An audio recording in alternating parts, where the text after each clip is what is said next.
നമസ്കാരം. നാം സ്ഥിരമായി വായിക്കുന്ന ഒരു വാർത്തയുണ്ട്. ഇപ്പോൾ ആഫ്രിക്കയിൽ നിന്ന്, കോങ്കോയിൽ നിന്ന്, അല്ലെ മധ്യപ്രദേശിൽ നിന്ന്, ആസാമിൽ നിന്ന്, റഷ്യയിൽ നിന്ന്, യൂറോപ്പിൻ്റെ പല ഭാഗങ്ങളിൽ നിന്ന്, ലാറ്റിൻ അമേരിക്കയിൽ നിന്ന് ആയിരക്കണക്കിന് വർഷം പഴക്കമുള്ള ചില അസ്ഥികൂടങ്ങൾ കിട്ടി, ദിനോസറുകളുടെ ഫോസിലുകൾ കിട്ടി, മുട്ടകൾ കിട്ടി, ഈജിപ്തിലെ ഫറവോമാരുടെ കാലത്തെ ഒരു വാതിലിൻ്റെ കഷ്ണം കിട്ടി. ഇങ്ങനൊക്കെ നമ്മൾ സ്ഥിരമായി വായിക്കാറുണ്ട്. എന്നാൽ എങ്ങനെയാണ് ഇത് ഇത്ര വർഷം പഴക്കമുള്ളതാണ് എന്ന് മനസ്സിലാക്കുന്നത്? ആരും എന്തായാലും അതിൽ എഴുതി വെച്ചിട്ടൊന്നും ഉണ്ടാവില്ലല്ലോ. അതോ വെറുതെ ഒരു കൊട്ടത്താപ്പിന് ഇതൊക്കെ ഇത്രയും കാണും എന്നങ്ങ് അടിക്കുകയാണോ? അല്ല, കൃത്യമായ ഒരു ശാസ്ത്രീയ മാർഗം ഇതിനുണ്ട്. പല മാർഗങ്ങളുണ്ട്.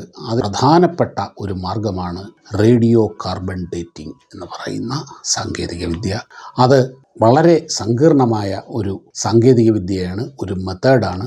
ഇന്നത്തെ വീഡിയോയിൽ നാം അതിനെപ്പറ്റി സംസാരിക്കാം. Radio carbon dating. ഇതിനു മുമ്പുള്ള പല വീഡിയോകളിലും റേഡിയോ ആക്ടിവിറ്റി എന്ന പ്രതിഭാസത്തിനെ പറ്റി നാം സംസാരിച്ചിട്ടുണ്ട്. ആ വീഡിയോകൾ കാണാത്തവർക്ക് വേണ്ടി എന്താണ് റേഡിയോ ആക്ടിവിറ്റി എന്ന് ചെറുതായി ഒന്ന് വിശദീകരിക്കാം. നമുക്കറിയാം, എല്ലാ വസ്തുക്കളും എല്ലാ മൂലകങ്ങളും നിർമ്മിച്ചിരിക്കുന്നത് ആറ്റം കൊണ്ടാണ്. ആറ്റത്തെ നിർമ്മിച്ചിരിക്കുന്നത് പ്രോട്ടോണുകളും ന്യൂട്രോണുകളും ഇലക്ട്രോണുകളും കൊണ്ടാണ്. പ്രോട്ടോണുകളും ന്യൂട്രോണുകളും അടങ്ങിയ ഒരു ന്യൂക്ലിയസിന് ചുറ്റും പല ഓർബിറ്റുകളിലായി കറങ്ങുന്ന ഇലക്ട്രോൺ, അതാണ് ഒരു ആറ്റോമിക് സ്ട്രക്ചർ, ഒരു ആറ്റത്തിൻ്റെ ഘടന എന്ന് പറയുന്നത്. ന്യൂക്ലിയസിനുള്ളിലെ പ്രോട്ടോണുകൾക്ക് പോസിറ്റീവ് ചാർജാണ്, അതിലെ ന്യൂട്രോണുകൾക്ക് ചാർജ് ഒന്നുമില്ല. ചുറ്റും കറങ്ങുന്ന ഇലക്ട്രോണുകൾക്ക് നെഗറ്റീവ് ചാർജാണ്.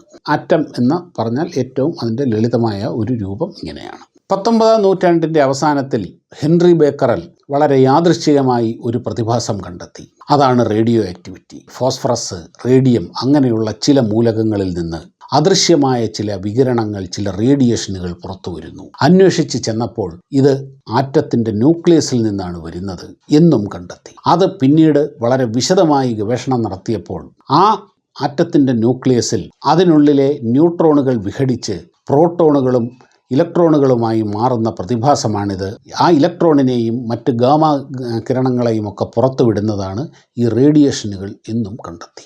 ഓരോ മൂലകത്തിൻ്റെയും ആറ്റത്തിന് നിശ്ചിത ഘടനയുണ്ട്. അതിൽ ഇത്ര എണ്ണം പ്രോട്ടോൺ, ഇത്ര എണ്ണം ഇലക്ട്രോൺ, ഇത്ര എണ്ണം ന്യൂട്രോൺ ഉണ്ടായിരിക്കണം.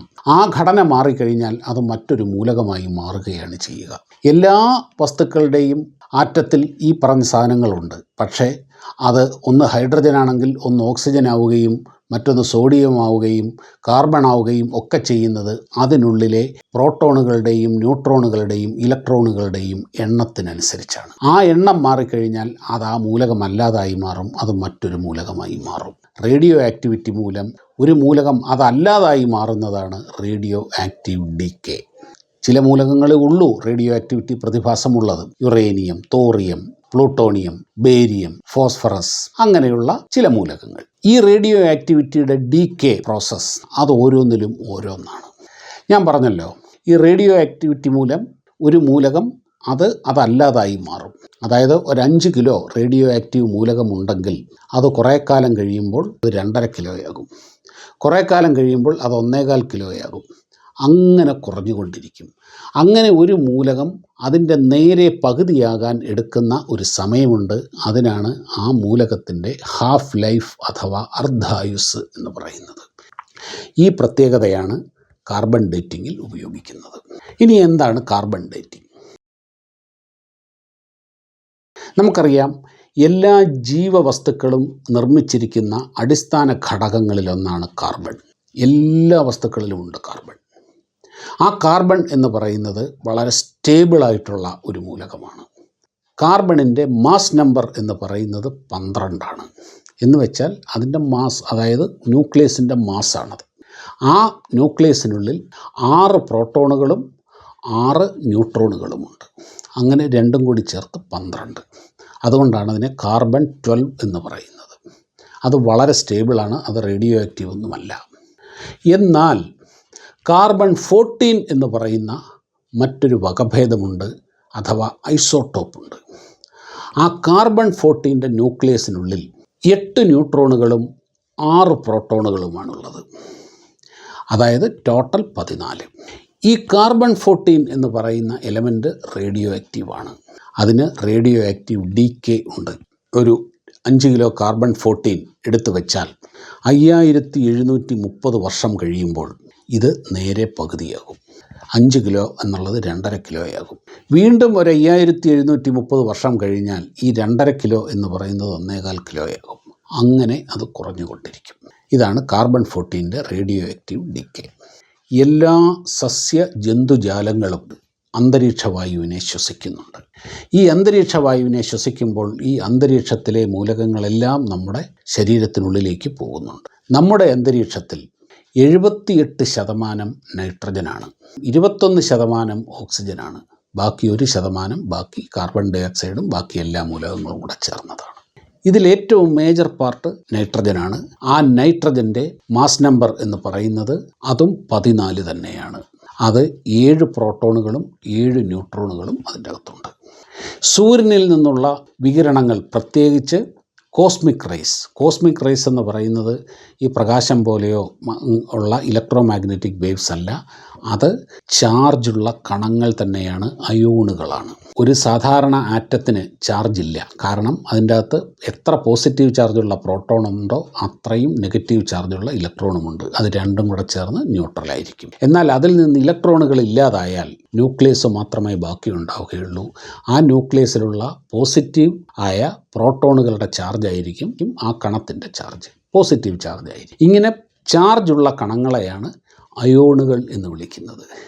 ഈ അയോണുകളുടെ പ്രവാഹത്തെയാണ് കോസ്മിക് റേസ് എന്ന് പറയുന്നത്. സൂര്യനിൽ നിന്ന് ധാരാളം കോസ്മിക് റേസ് വരുന്നുണ്ട്. ഈ കോസ്മിക് റേസ് നമ്മുടെ അന്തരീക്ഷത്തിൽ കയറി നൈട്രജനുമായി പ്രതിപ്രവർത്തിക്കുമ്പോൾ, ഇൻ്ററാക്ട് ചെയ്യുമ്പോൾ ആ നൈട്രജൻ കാർബൺ 14 മാറും. കാരണം അതിനുള്ളിലെ 7 പ്രോട്ടോണുകളിൽ ഒരു പ്രോട്ടോണിനെ ഇത് തട്ടിത്തെറിപ്പിച്ച് കൊണ്ടുപോകും. അവിടെ അഡീഷണലായിട്ടുള്ള മറ്റൊരു ന്യൂട്രോൺ ഉണ്ടാവുകയും ചെയ്യും. അങ്ങനെ ഇത് 8 ന്യൂട്രോണുകളും 6 പ്രോട്ടോണുകളും അടങ്ങിയ കാർബൺ 14 എന്ന മറ്റൊരു മൂലകമായി മാറും. ഈ കാർബൺ 14 എന്ന മൂലകവും നമ്മുടെ അന്തരീക്ഷത്തിലുണ്ട്. നമ്മൾ പറഞ്ഞു, എല്ലാ സസ്യജന്തുജാലങ്ങളും ശ്വസിക്കുന്നുണ്ട്. ആ ശ്വസിക്കുമ്പോൾ ഈ കാർബൺ 14ഉം ശ്വസിക്കുന്നുണ്ട്. ശ്വസിക്കുന്ന ഈ കാർബൺ 14 നമ്മുടെ ശരീരത്തിലെ എല്ലുകളിലും മറ്റുമായി അടിഞ്ഞുകൂടുന്നുണ്ട്. ഈ അടിഞ്ഞുകൂടുന്ന കാർബൺ 14 അതിൻ്റെ റേഡിയോ ആക്റ്റീവ് പ്രതിഭാസം കാരണം ഡീക്കേ ചെയ്തു പോകുന്നുമുണ്ട്. എന്നാൽ ജീവിച്ചിരിക്കുന്ന കാലത്ത് ഈ ഡീക്കേ ചെയ്തു പോകുന്നതിനനുസരിച്ച് കാർബൺ 14 നമ്മൾ ശ്വസിച്ച് അതിനെ കോമ്പൻസേറ്റ് ചെയ്യുന്നുണ്ട്. അതായത് ഒരു ജീവിയുടെ ജീവിതകാലത്ത് അതിൻ്റെ ശരീരത്തിലുള്ള കാർബൺ 14ൻ്റെ അളവ് എപ്പോഴും സ്റ്റേബിളായിരിക്കും, ഒരേപോലെ നിൽക്കും. എന്നാൽ നമ്മളൊക്കെ മരിച്ചു, ആ മരം ഡെഡായി, ഏതോ ആയിക്കോട്ടെ, അങ്ങനെ സംഭവിച്ചു കഴിയുമ്പോൾ പിന്നെ എന്താണ്? ഈ കാർബൺ 14ൻ്റെ ആഗിരണം നിൽക്കും, അത് ശ്വസിക്കുന്നത് നിൽക്കും. പക്ഷേ ഈ ശരീരത്തിനുള്ളിൽ നേരത്തെ അതിൻ്റെ ജീവിതകാലത്ത് കടന്ന കാർബൺ 14 ഡീക്കേ തുടർന്നുകൊണ്ടേയിരിക്കും. അങ്ങനെ കുറേ കാലം കഴിഞ്ഞു, ആയിരക്കണക്കിന് 10,000-കണക്കിന് വർഷങ്ങൾ കഴിഞ്ഞു. ഈ അസ്ഥികൂടം മനുഷ്യൻ കണ്ടെടുത്തു, ആരെങ്കിലും കണ്ടെടുത്തു.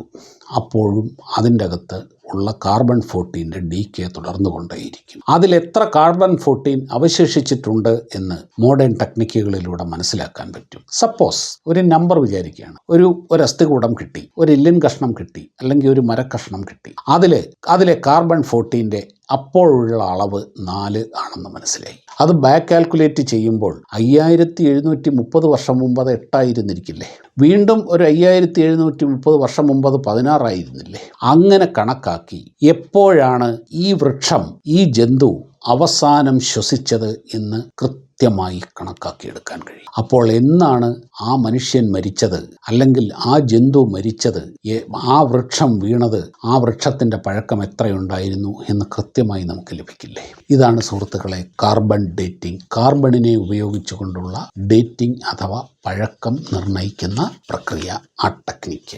ഇപ്പോഴും ഒരുപക്ഷെ സംശയം പൂർണ്ണമായി തീർന്നിട്ടുണ്ടാവില്ല.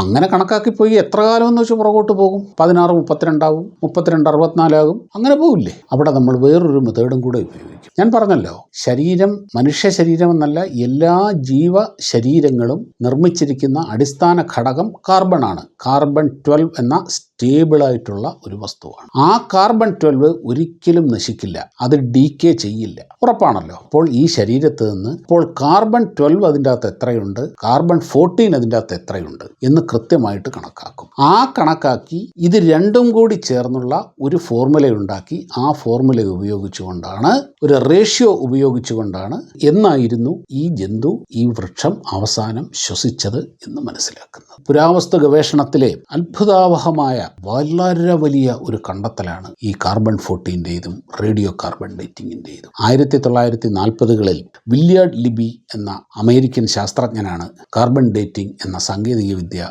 ഈ മെത്തേഡ് കണ്ടെത്തിയത്. അതിന് 1960-ൽ അദ്ദേഹത്തിന് കെമിസ്ട്രിക്കുള്ള നോബൽ സമ്മാനവും ലഭിക്കുകയുണ്ടായി. ഈ കാർബൺ ഡേറ്റിംഗ് സാങ്കേതികവിദ്യ ഈ ലോകത്ത് പുരാവസ്തു ഗവേഷണത്തിൽ വരുത്തിയിട്ടുള്ള മാറ്റങ്ങൾ എന്ന് പറയുന്നത് അത്ഭുതാവഹമാണ്. ഇത്ര കൃത്യമായിട്ട്, ഇത്രയും സയൻറ്റിഫിക്കായിട്ട് ഫോസിലുകളുടെ പഴക്കം നിർണ്ണയിക്കാൻ അതിനു മുമ്പ് കഴിഞ്ഞിരുന്നില്ല. ഇപ്പോൾ അത് വളരെ കൃത്യമാണ്. ഇപ്പോൾ മറ്റൊരു സംശയം തോന്നുന്നുണ്ടാകാം, ഇത് ഫോസിലുകളുടെ കാര്യം, ഏതോ കാലത്ത് ജീവിച്ചിരുന്ന വസ്തുക്കളുടെ കാര്യം, ശ്വസിച്ചിരുന്നവരുടെ കാര്യം. എന്നാൽ ഇതൊന്നുമല്ലാത്ത ചില നിർമ്മിതികൾ, പാറകൾ, ക്ഷേത്രങ്ങൾ, തൂണുകൾ, ഇതിൻ്റെയൊക്കെ പഴക്കം എങ്ങനെയാണ് നിർണ്ണയിക്കുന്നത്? അതിന് വേറെ ടെക്നിക്കുകളുണ്ട്, വേറെ മെത്തേഡുകളുണ്ട്. ഫോട്ടോ ലൂമിനസെൻസ് മെത്തേഡ് എന്ന് പറയുന്ന ഒരു മെത്തേഡുണ്ട്, കാർബൺ ലൂമിനസെൻസ് മെത്തേഡ് എന്ന് പറയുന്ന മെത്തേഡുണ്ട്. അങ്ങനെ പല മെത്തേഡുകളുണ്ട്. പക്ഷെ അവയൊന്നും ഈ റേഡിയോ കാർബൺ ഡേറ്റിങ്ങിനെ പോലെ കൃത്യതയാർന്നതല്ല. 50,000 വർഷം വരെ കൃത്യമായി നിർണ്ണയിക്കാൻ ഈ സാങ്കേതിക വിദ്യയ്ക്ക് സാധാരണഗതിയിൽ 50,000 വർഷങ്ങൾക്ക് മുമ്പുള്ളതിൻ്റെ